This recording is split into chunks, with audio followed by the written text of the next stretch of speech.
বিএনপির ভারপ্রাপ্ত চেয়ারম্যান তারেক রহমানের দেশে ফেরার সময় তার সঙ্গে বিশেষ ব্যবস্থায় ঢাকায় এসেছে তার পোষা বিড়াল জেবু। একই ফ্লাইটে লন্ডন থেকে বাংলাদেশে আগমন ঘটে জেবুর। জেবু সাইবেরিয়ান জাতের একটি লোমশ বিড়াল, যা তারেক রহমানের মেয়ে ব্যারিস্টার জাইমা রহমানের পোষা। তবে পরিবারের সকলের আদরের সদস্য হিসেবে তারেক রহমান এক সাক্ষাৎকারে উল্লেখ করেছেন, জেবু আমার মেয়ের হলেও এখন সবার পোষা। ২৫ ডিসেম্বর সকাল ১১টা ৪০ ঢাকা আন্তর্জাতিক বিমানবন্দরে অবতরণের পর বিমানবন্দর থেকে তারেক রহমানকে প্রথমে ভিআইপি লাউঞ্জে ফুল দিয়ে স্বাগত জানায় বিএনপির মহাসচিব মির্জা ফখরুল ইসলাম আলমগীর এবং দলের শীর্ষ নেতারা।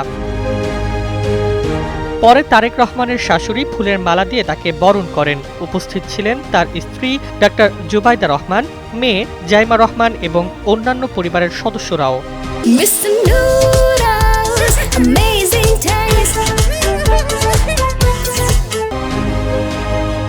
রাজনৈতিক এই ঐতিহাসিক মুহূর্তে পরিবারের ছোট্ট সদস্য জেবুর উপস্থিতি সামাজিক যোগাযোগ মাধ্যমে অনেক স্নেহ ও মমতার জন্ম দিয়েছে।